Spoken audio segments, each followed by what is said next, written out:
Good evening, everyone, for a special late night edition of the Motor Vehicle and Transportation Subcommittee. As always, I will serve as your chair for the evening, and we've got another exciting slate of bills for us at this late hour.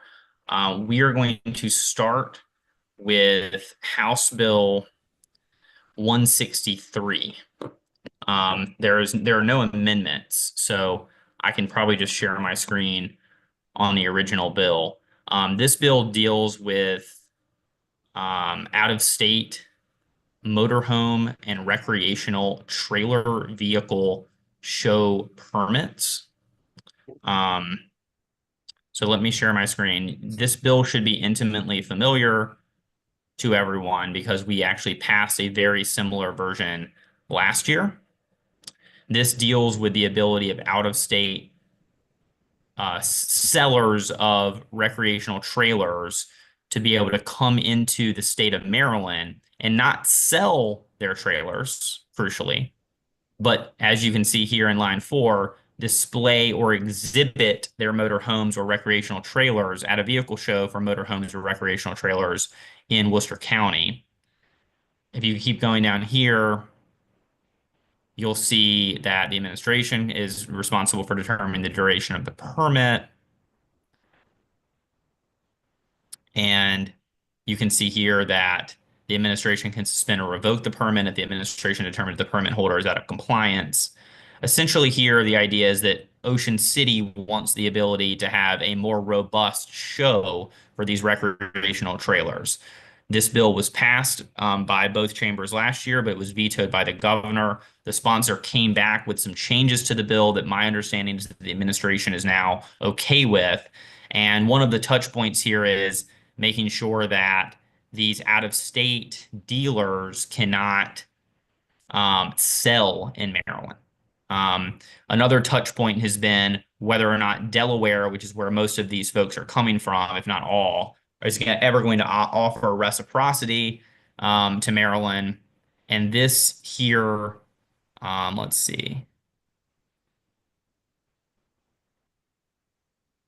So this is the reciprocity clause here in line 21 to 23. And then here on page 2, lines 1 and 2, it says the administration may issue a permit under this section to a dealer of motorhomes or recreational trailers licensed in another state only if that state reciprocally authorizes Maryland dealers of motorhomes and recreational trailers to display or exhibit motorhomes or recreational trailers at vehicle shows in that state.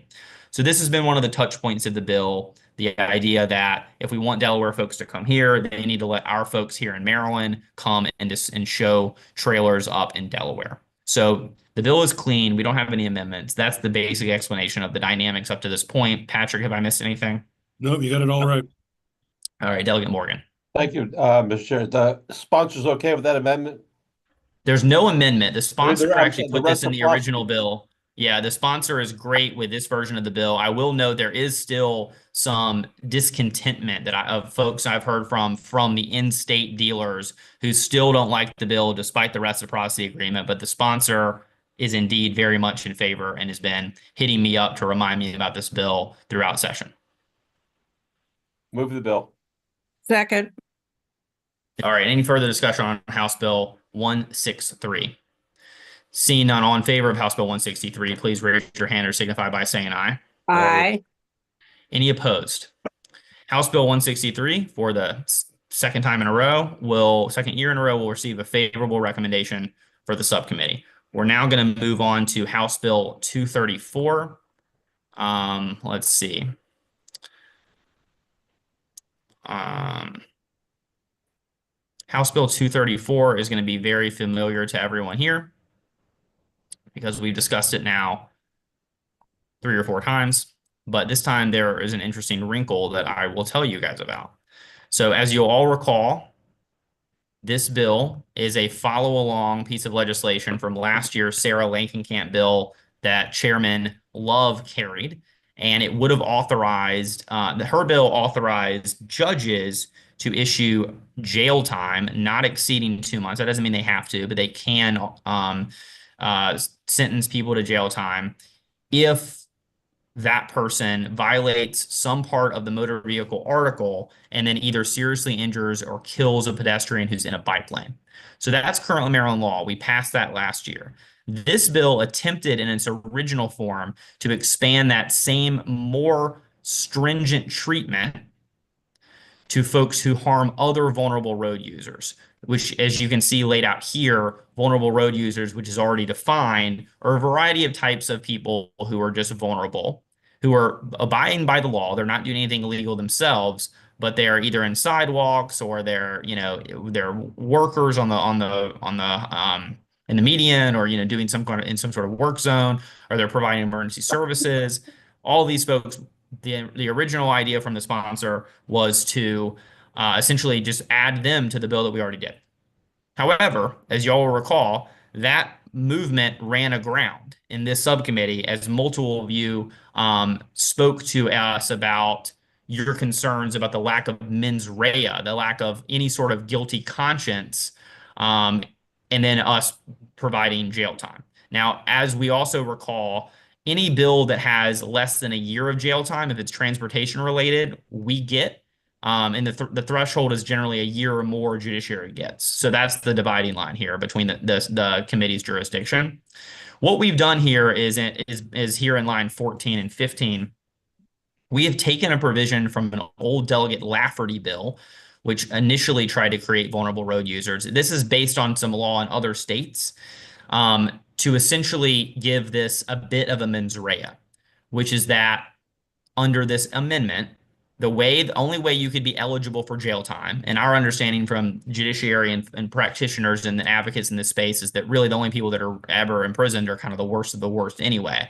But we've added this careless or distracted manner language here from this other bill.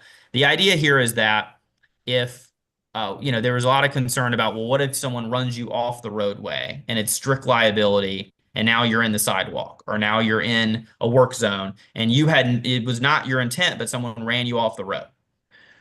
The idea here, as a way to try to fix the bill and get something done here, is to add this mens rea of careless or distracted manner, so that we know that the only way you're eligible for jail time here under this is that you have to, number one, violate some provision of the article, which involves, speeding or failing to yield or whatever. Number two, you have to do so while you're either being careless or distracted. Three, you have to either seriously injure or kill someone when you do that. Only then would you be eligible for jail time. And the thing to remember is that there is a gap right now between whether someone basically just gets a simple traffic violation and whether someone's mens rea is up to the level of a reckless disregard for human life, which would open them up to manslaughter. And there's a large gap, and manslaughter can be really difficult to prove.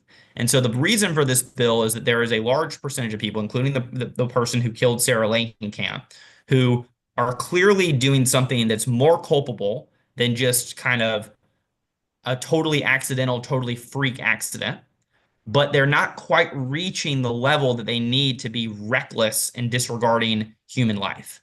And as a result, these people who are clearly doing something bad and they kill someone are only subject to basically a fine. And that's what's meant to do this. A number of states have done this kind of thing, trying to fill this gap in the law. That's what's before you based on the feedback from the subcommittee. So let's see what people think. Delegate Terrazzo. You're muted. Thank you. I think this is much improved. And I don't know if you want me to go on to line 16 through 18, but I was just a little surprised that we were taking out the need to appear in court. Yeah, that's implicit in jail time. Yeah, if there's a jail time, you automatically have to appear. Any offense that is eligible for jail time. And they can't prepay. No. Correct. And so that's just being taken out because it's redundant. Jail time, redundant. right. Okay. Thank you. Any Mr. other thoughts Chair? on this? Yeah, go ahead, please. Is somebody ahead of me? No. Okay. I was just gonna say, I follow your vision and I think it's good. I think if we're gonna follow the way you described it, which is okay, should it be an and instead of an or in subsection paragraph 1? Careless and distracted rather than careless or distracted? No, careless or distracted manner Oh, and and in violation. Oh, yes, yes. I believe that is the my understanding here. Yeah, it should be careless and distracted, and you violate the subtitle. okay. Yeah, so we can make that. We can kind of just make that change kind of here in the moment if people are open to voting for it.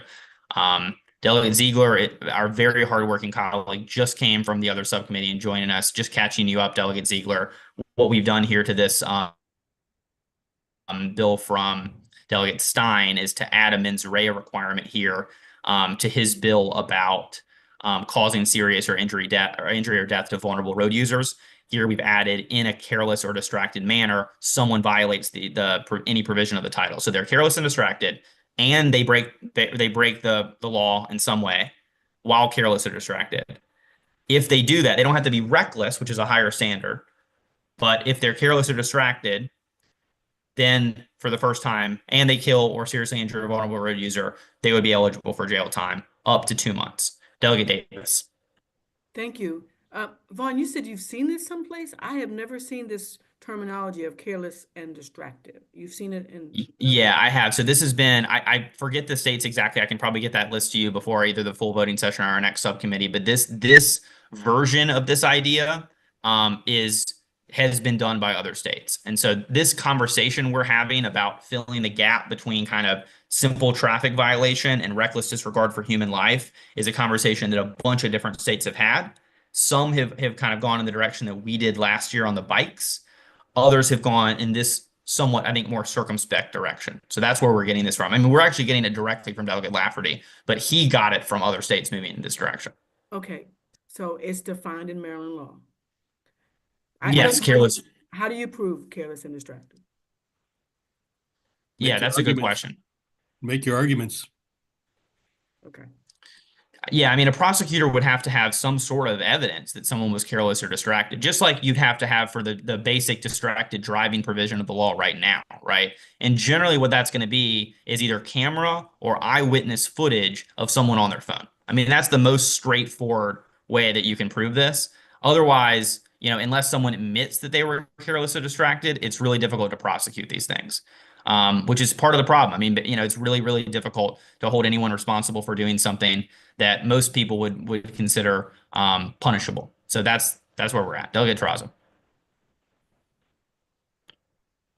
Thank you, Mr. Chairman. I'm just curious, why not go with like a negligence standard? Was there a reason that, I mean, because it sounded like you got careless and distracted from Steve Lafferty. Was that from a bill that passed or not a bill that didn't pass?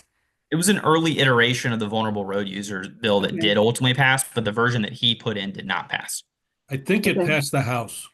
Yeah, it did not It pass. did not pass the General Assembly. Right, but to Delegate Davis's point, it's not in Maryland law, so it's kind of like so it'd be sort of a new standard, I guess. So I'm just curious as to why not negligence there. Well, I think negligence is what they're trying to avoid because that's so hard to get. I thought what we're trying to avoid was reckless endangerment, not like negligence is a much lower standard. It is lower, but I think it's still difficult to get. Yeah, I mean, There's no honestly, jail what I was thinking is that negligence is lower, and so I was just trying to create a higher mens rea because that's the direction the subcommittee seemed to be going. You see it as lower than careless and distracted? Yeah, I think it's easier to prove negligence than carelessness, but I mean, the two are oftentimes used interchangeably also. Okay, I actually was curious what Delegate Davis had to say about that because since she was recently on judiciary. Yeah, sure, Delegate Davis, go for it. I practice in the area of negligence on a regular basis.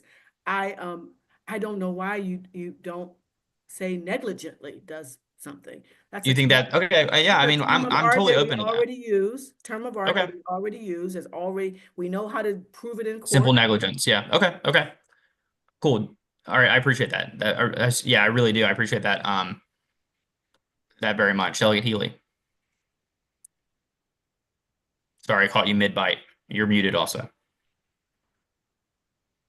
We've all got to fuel somehow on these long days, Delegate Healy. I'm sorry to be eating in front of everybody, but No, it's okay. No one's offended. I just wanted to know what carelessness means. Because I mean, Yeah. I mean that's Okay. sort of like that sounds all like it's all. I don't know whether that's how you prove that somebody's got. How can you be deliberately careless? I mean, if you're careless, like you're not paying attention or something. I'm not sure Yep. what that means. Yeah. Okay. I'm hearing you guys loud and clear. All right. So what I'm going to do is I'm going to propose an amendment to strike this amendment. And instead of saying in careless or distracted manner, or it'll say in a negligent manner and. That's going to be my amendment right now on the fly. I think everyone can kind of understand that. And I'm going to move that amendment. Okay. Is there a second? I would second it, but I do want to be conscious of people who still have questions. Like Yeah, I'm, yeah. No, we'll still discuss. I'm just going to go ahead and just move that for discussion purposes. I'm not going to cut it off. okay, then I'll second it. Okay. Any thoughts about the use of negligence, the idea being that it's a more understandable standard? Delegate Davis, I don't know if that's a stray hand, a stale hand, or a new hand. Happy to call on you again, though. Okay, okay. Any other thoughts about level of comfort with this new language of negligent manner rather than careless or distracted? Can I just pop in and say I think it's it's really good. I mean, I know I said that, but Yeah, no, I appreciate I that. do really like it better. Okay. Anyone have any concerns about that? Okay, seeing none, I'll call the vote and we'll see where we go. Okay, Delegate Davis. I'm sorry, I would like to see it though, but I don't have any concerns right away, but I want to see the whole thing. It'll just say here, right here, I'm still screen sharing. Here it'll say, an individual may cause the may not cause a serious physical injury or death of a vulnerable individual as a result of the individual operating a motor vehicle, in a negligent manner and in violation of any provision of this title. And I'm sorry that you can't see it, but maybe you can just try to visualize it. If I was like more computer savvy, I would scratch this out. And it's just instead of careless or distracted here, we're just replacing these three words with the word negligent. So Vaughn, I absolutely think it's a good idea as written. I just don't know why we didn't get here before, so it scares me a bit. Yeah, I hear you. I mean, I Okay. think we didn't get here before because you guys are better at this than me, and you guys led me in the right direction. Okay, all right. Okay. All right, cool. I'm going to call the vote. All those in favor of the amendment, which is the negligent amendment, so raise your hand or signify by saying aye. Aye. All right, any opposed? All right. On the bill as amended, is there a motion? Mr. Chairman, just to clarify, are there other changes in here that No, are that's the only change. okay? Because I'm just looking at what I can see and it says or a golf cart. Is that an amendment? We had talked about those earlier in earlier meetings. Yeah, that was an earlier addition. Yeah, It's just no, adding the unicycle and golf cart. I don't have problems with that, but did we already adopt those in an amendment? Okay, we'll make it clear. I'll move the earlier amendments as well. Second. Okay, all in favor of the earlier amendment to add unicycle and golf cart, raise your hand or signify by saying aye. Aye. Aye. All right, any opposed? Okay, as amended, is there a motion? Move the vote. Second. All right, all those in favor, any last words? Okay, all those in favor on House Bill 234, raise your hand or signify by saying aye. Aye. Any opposed? All right, appreciate it. That bill will receive a favorable recommendation for the subcommittee. Sorry that was such a protracted discussion, but I'm really grateful for the discussion we had because this is why we have subcommittees, is so that we can talk things out and make bills better. So really appreciate all of y'all's collaboration on that. Okay, we're going to move next to House Bill 470. And let's see, do I have yeah, I do have this reprint as well. So I will share my screen again. This will be another one that'll be very familiar to everyone that we've discussed a couple of times, and I'm going to update you with what we've got. So this bill deals with registration plate covers, and we've got a couple new amendments based on our discussion from last week. So here you can see that what we have some new language here is that registration, we're defining registration plate cover as any tinted, colored, painted, marked, and then this is existing law. We take out clear and then we take out clear and then we say or illuminated object that is designed to rather than cover, obscure, or block any of the characters of a vehicle's registration plate. And then down here, we say that a person may not advertise for the purpose of promoting the sale of registration plate covers. And we say a person may not advertise for or promote the sale of an unlawful registration plate cover by falsely claiming that the registration plate cover is lawful in the state. And we say that if you violate that section, it's an unfair, abusive, or deceptive trade practice. And then we also say here that a police officer may enforce this section only as a secondary action when the police officer detains a driver of a motor vehicle for a suspected violation of another provision of the code. So what we've done here is we've removed the intentionality requirement too, Patrick, or no? Yeah, I believe that wasn't that the basic crux of the deal? Take out the Yeah. intent element and then put Yeah. in the secondary? Yeah. So essentially, here's what we've done. We've taken out the intent that's normally required for this. We've defined in more precise terms what it means to violate this article and have a registration plate cover that blocks or obscures your plates. We have made this only enforceable as a secondary offense, which means you can't be pulled over for this and only this. And we have third added, as we discussed before, stronger language around civil liability for sellers to sell this and falsely sell these devices and falsely claim that they're illegal. Delegate Terraza. So I'm just having trouble following it on the computer, and I haven't looked at it since we just got it, but did you say you're changing it so you have to have intent? Because I thought the whole point of the bill was not to have No, intent. we're removing the intent requirement. Sorry, I probably said that When incorrectly. you say removing it, that you don't mean in the amendment, you mean, We're keeping that in the bill. okay, thank you. Delegate Healy. Yes. I thought I mentioned in the last time we talked about this is the problem of identifying one of these moving things when it's not something that a camera can pick up, and the ability to write a ticket to a parked vehicle that has one of these things on it that clearly is obscuring it and was put there for a purpose. Yeah. So if you're talking about sort of the decision of whether to go primary and secondary, especially as it relates to just how hard it is to catch people with these things, because by the nature of the device, you can't catch them on camera. I agree with you. And I think a lot of people had mixed feelings, including myself, about primary, secondary. I'll tell you transparently, the reason for we have this secondary enforcement amendment is because I've heard from folks both on the House side and especially the Senate side who are uncomfortable with primary enforcement. And so rather than I've talked to both the bill sponsor and the Senate cross file of the bill, and they both agree that the cleanest way to try to get something done this session that increases enforcement of these devices is to take away the intentionality, add secondary enforcement, and go after the sellers. So that's what we've got. It's a little bit of a compromise. I don't think it's necessarily perfect. I don't think necessarily everyone's going to be happy with it, but I do think that it's a step forward. Well, I think you can do, I mean, it could be secondary if you just write somebody like a traffic ticket, right? If they're parked, they've got one of these, you can do that. Right, exactly. Oh, okay. I wasn't clear. I thought this was about a secondary as a traffic stop by a police officer. No. Well, it does say detained, so I think it is a traffic stop. Interesting. So maybe in concept, maybe to Delegate Healy's point, maybe we could add an amendment saying that it's also enforceable against a parked vehicle. Thoughts, Patrick, on that? I'm reading the secondary language now. Yeah. Section only as a secondary action when the police officer detains. Well, I mean, we could say, detains a driver of a motor vehicle or writes a parking ticket or cites it for a not moving violation, something like that. That they can do that without another offense. Well, that would be the offense. Right. Moving violation. Okay.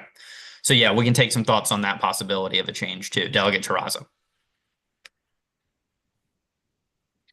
Sorry, I thought Delegate Guidance hand was up first, but I just wanted to weigh in and say I do like that they're able to do it on a parked car because it seems like that would be the easiest way to get that done. And it doesn't involve pulling somebody over. Got it. Okay. Delegate Guidance. Thank you so much. I apologize for I was in the other No, of course. I know you had another subcommittee. I realized I should have been doing them both at the same time, but I wasn't thinking clearly.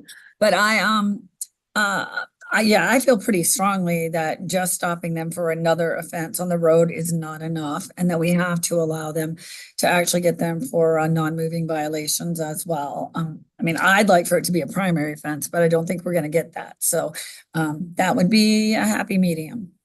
Okay. Appreciate that. Delegate Davis.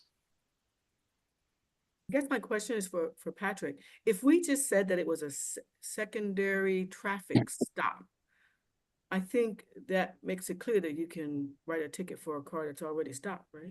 I can barely hear you, Delegate. Ah, He's saying that as long as we change the language to say that it's only secondary for a traffic stop, then we wouldn't have to specify anything about parking. That probably work. thanks. Okay. All right. Delegate Davis, you want to move that amendment?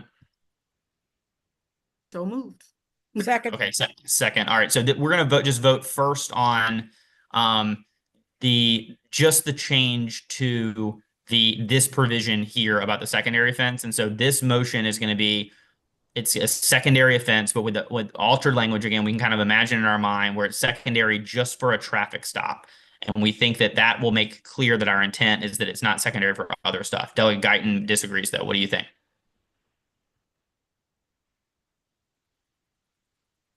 I thought that's what we were just talking about, that Delegate Healy and I both, and I missed some of the other conversation, weren't comfortable with this as being the only secondary. So, offense. okay. So sorry, let me clarify. Yeah, The this- language here, which says that you can only enforce this section as a secondary action when an officer detains a driver. This current language before you here on line, like, 18, 19 here at the top of page second, it seems to imply that the only way that someone can be held accountable for this is during a traffic stop as a secondary offense. What Delegate Davis is saying, I think correctly, is we could modify this language slightly to say that during a traffic stop, it can only be secondary. And we think that would make it clear that you only have to worry about the secondary nature of this during a stop, and that it could be enforced otherwise as a primary, including as a non-moving violation. Should we say that? I would want to say that. Yeah. I Okay, would want to all right. specify that, because otherwise I would read it as only a secondary violation. Okay, during- Delegate Davis, are you okay with withdrawing your motion, and then we can have a different motion on different language? So I'm okay with withdrawing it, but I don't think I like the way you said that. So the way that we would do this is we would keep section C as it is, and then we could say D, we can add a new D that says that a police officer may enforce this section as a primary action, or something like that, for a non-moving violation while a vehicle is parked. Sounds good. I'll withdraw my motion. Okay. Patrick, does that all make sense? Yeah. Okay, you can draft that. Okay. All right, Delegate Terrazzo. Yeah, I'm just confused because I'm looking at this now, 21.1112.1, and it says in B, a violation of this section is a moving violation for the purpose of assessment of points. And you're saying that it will be a moving violation even if there are. No, we would just clarify that the moving violation is contingent on the secondary enforcement in C, and then in D, we would just say nothing in this section should be construed to mean that someone cannot have primary enforcement of a vehicle while it's not moving. Okay, as long as that works legally, I'm good with it. Yeah, I think that'll be fine. Okay, I'm going to move that new D section that we've just described. Is there a second? Second. Okay, all in favor of that amendment alone, raise your hand and signify by saying aye. Okay, Aye. great. Any opposed? All right, that passes. Now, I'm going to also now move the other amendments that includes the sections that are not 21.11.112.1. So this includes basically our new language on the seller, and it also includes this obscure block language here. So I'm going to move the other amendments that we've talked about. Is there a second? Okay. Okay, any discussion on that second chunk of amendments? Seeing none, all in favor of that portion of amendments, raise your hand or signify by saying aye. Aye. Any opposed? Any opposed? Okay, seeing none. Okay, any motion on the bill is amended? Move it. Second. All right, any final discussion on the amended version of 470? Seeing none, all in favor of House Bill 470, raise your hand or signify by saying aye. Aye. Aye. Any opposed? All right, that bill will receive a favorable recommendation from the subcommittee again. Thanks again for everyone's flexibility on that one. I'm sorry that we're having to do things a little bit amendment-wise on the fly, but that's the nature of crossover week. I appreciate everyone's flexibility. We're going to move on to another clean bill, House Bill 475. That doesn't have any amendments, correct, Patrick? It does have a technical amendment. Okay, It's in so I'm fact, gonna pull. there are 19 of these bills. Every one of them is getting this same technical amendment. Okay, all right. So let me share my screen. I don't think you have anything This to is share on this one. Unless you yeah. have the I was just bill. gonna share the original bill. Yeah. Okay, I can actually So probably show it to you then. yeah. Just go ahead and Go tell us down a what this little bill does bit. basically. All right, stop. Go up a little bit. Okay. And maybe Darren, go down a little bit. Oh no, okay. Go up a little bit, Darren. You got it right here. It's actually me. I'm controlling this, Oh, but yeah, okay. No, it's very cool. good. Impressive. Every bill with this language here for veteran is gonna return this to the law. The language for veterans, because there was nervousness, and we got testimony on the natural resources bill on this. We didn't get it for this bill for some reason, but it's the same thing. They're worried about that this language is actually cutting out the people from NOAA and the like. So we're going to be returning it to where it was. Okay, and will you remind everyone kind of what the purpose of the bill is generally? The purpose of this bill and all of the bills is to just harmonize how we treat, and I forget, I'm going to have to get used to the new terms, but how we treat and how we're consistent with federal terminology on veterans and serving members of the armed forces and the like. Our Right. code, The idea is to expand it to all uniform services. true, absolutely. Yep. Okay. But our code also has all different terminology. So you might go say, go in to get it into a state park for free and they take you, but then you go to get a license plate, they say, no, this terminology is different. You don't qualify for this. And Exactly. that's what this whole effort is about.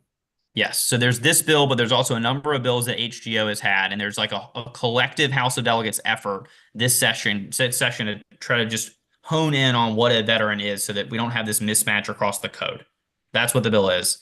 No one's opposed. Veterans No groups and fiscal everyone's note. cool. No fiscal note. I'm going to move the technical amendment that Patrick is describing. Second. Second. All right. Any final discussion on the amendment? All right. Seeing none, all in favor of the technical amendment, raise your hand or signify by saying aye. Aye. Any opposed? Okay. Is there a motion on the bill as amended? Move it. All right. I'll second. Any final discussion on House Bill 475?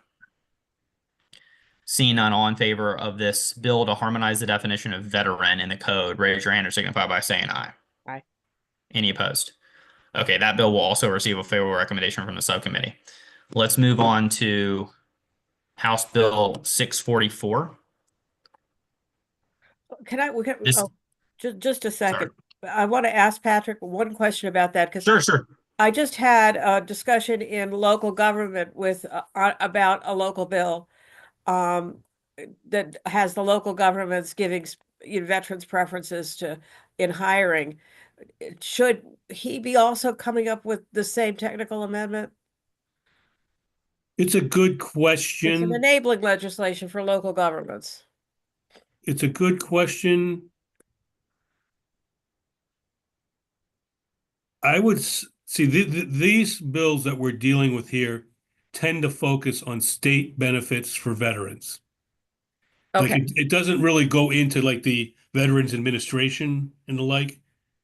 It just goes into state benefits, and that's why we got two bills. We got the ones with the fishing licenses and the hunting licenses for natural resources, and we got this one, the transportation one, for the license plates and. Can I ask you to just have a conversation with Ben about that? Sure. To see if it's suitable for this bill, because it's the one we pulled off the voting list today. Yeah, sure. I'd be glad to take a look at it just to see what it says. Okay, thanks. Okay, appreciate you all. So we're going to move on to House Bill 644, which is also has no amendments. It's very simple. We might have an amendment here. Wait, Oh, we wait, might wait, have an wait, amendment. wait. Okay, Patrick will explain the amendment, but this is House Bill 644 from Delegate Guyton. As you can see, as it came in initially, all this bill does is remove this geographical restriction on whether localities can use speed monitoring devices on highways in residential districts. As you can see, this is a little bit analogous to the golf cart effort from last year, where right now we make counties come hat in hand to this subcommittee every year and opt to be, and basically ask to be added into this provision about having speed cameras in residential districts. Now, we allow any jurisdiction to just have something in a school zone, as you can see here. But if they want to put cameras at a county in a residential district, we make them get permission from us. As you can see, 3 counties have already done so. This bill would just kind of remove this whole gambit going forward and allow any county, if they vote for it, to do this. It's purely enabling. If some county does not want cameras on their residential roads or highways in residential districts, they would not need to do that under the bill. Before I call on Delegate Morgan, I'll just recognize Patrick to explain what the amendment is. Well, it's only an amendment if the subcommittee, is willing, but it's something that I felt I should point out. If you could go down, there is something else in this bill, which I didn't realize till this morning. Go down a Okay. little bit. Okay, a little bit more. Oops. Yeah. Okay, Here? there we go. You see right where you got the cursor there. Yeah. With regard to a speed monitoring system, these are the local areas: Indiana Highway, Maryland Route 175 in Jessup, in Oxford, and Oxford Road. These are the local ones where we require extra signage because they're getting special dispensation, if you will, for particular highway or particular spot. And the residential district is more under the county program. So basically what this is doing is it's first of all, it's applying to Montgomery, Prince George's, and Anne Arundel, their current authority. But second, it's requiring for a local program extra signage that's really meant for the I-83s, for the indented highways. I see. Okay, I understand. Okay, great. Appreciate that. Delegate Morgan, I think I probably am interested in just striking this part then, but Delegate Morgan, go ahead. So yeah, my biggest concern, I'm using St. Mary's in Calvert. We're getting numerous complaints about speeding violations on Yeah. both not residential highways, residential streets and neighborhoods. So how do we incorporate into the bill that not just highways, but residential neighborhoods are included in this bill? Well, I think I think this highway bill here. is aimed at residential neighborhoods. Excuse Yeah. me? I think this bill is aimed at residential neighborhoods. Okay, when I sit there and see highway, I think of when I would see 210 and 83 and things like that. I'm talking about, Well, Jones Road in some particular county. well, Delegate Morgan, let me tell you this much. In the Maryland law, highway is any road. I look out my window here at St. John Street. That's a highway. Okay. Yeah. I just want to make sure I'm really Yeah. clear because I love this bill that Doug Guyton brought forth. Yeah. I want to, you don't know how I feel. The more speed issues we can have taken care of to slow people down, I'm totally in favor of. Yeah, well, I appreciate that sentiment, Delegate Morgan. Yeah. As long as that works, Patrick, thank you. Okay. Yeah, if you look at the transportation article, it's section 11-127. Highway is defined as a public way or thoroughfare used for vehicular traffic. So that's what Patrick is getting at. Highway, even though the natural definition of highway is like a big road, right? Like what we would all think of as a highway, under the code, under the transportation article, it's defined as just any public way used for cars. Thank you. Yeah. Okay, great. So what I'm going to do is, seeing no other hands, I'm going to move to strike section 16, which was probably a little bit of a drafting error, which would require residential districts to basically have the same kind of signage requirements that are meant for large highways and not meant for just small residential thoroughfares. I think it'd be like a little bit absurd to have be going down some tiny little road and have these massive signs. So I'm going to move to strike this language in lines 15 and 16 on page 3 as an amendment. Delegate Morgan? Yeah, thank you very much, Delegate. The other question on this is that when you put up speed cameras in various neighborhoods, is that permissible under this bill? As long as it's Much more likely than without the bill. Excuse me? Yes. There are The county would have to. Go ahead. Yeah, I was just gonna say the county would have to do it. The county would have to Get okay that. it, but if the county okays it, then it would be in neighborhoods. Good. Okay. Or the Is there municipality. or the municipality, right? The locality. I'm gonna move. Yeah, so I moved to strike this language so that we don't have these massive signs in residential neighborhoods. Is there a second? Second. Okay, all in favor of my amendment, just take this part out, which I don't think is needed. Raise your hand or signify by saying aye. Aye. Okay. Any opposed? All right, is there a motion on the bill as amended, which now is just taking out Anne Arundel, Montgomery County, or Prince George's County in this, such that every county has the same authority that those three counties currently do, which is to legalize speed cameras in residential districts? Move the bill. Second. All right, any final discussion on this one? All right, all in favor of House Bill 644 as amended, raise your hand or signify by saying aye. Aye. Any opposed? Delegate Jacobs is opposed. HB 644 will receive a favorable recommendation from the subcommittee as well. I'm going to use my chair prerogative, especially given the late hour, to hold House Bill 915, 915, and House Bill 1144, because I don't think that we're necessarily in a posture right now to pass those tonight anyway. We have some kind of late breaking amendment news. You guys can go ahead and pencil in both of those for our meeting tomorrow. I think we will have been able to work out the issues before then. But and for everyone that joined because they care deeply about, especially 1144, don't be alarmed. We just want to make sure all our I's and T's are dotted. We're going to have a lot more time. We're going to be able to have a lot more sleep tomorrow to deal with those. So our last bill of the day is going to be HB 1371 from Delegate Terraza. My understanding is this one also does not have any amendments. Is that correct, Patrick? Not that I'm aware of, no. All right, great. So I'll share my screen again. Patrick, you want to just remind everyone what this one's about? Yeah, when you asked me about amendments, I'm trying to remember because I drafted this with Delegate Terraza. I think we took out what we didn't like before she dropped the bill. So yeah, I think this is clean. This is just putting out there a use for electronic credentials. We established the electronic credentials in law a few years ago. We weren't really ready for prime time at that point, but now they're starting to roll off. They're starting to be used for IDs and for things at airports and stuff. So this is authorizing its use at a relatively innocuous transaction for rental car purchasing. So basically, you have a driver's license in your pocket like an old man like me, or you have it on your phone like a young kid like my kids. Yeah, but the thing is, it's safer. It doesn't, you don't show your identification and your information when you do this. And if you ask me to explain it further than that, I'm not capable.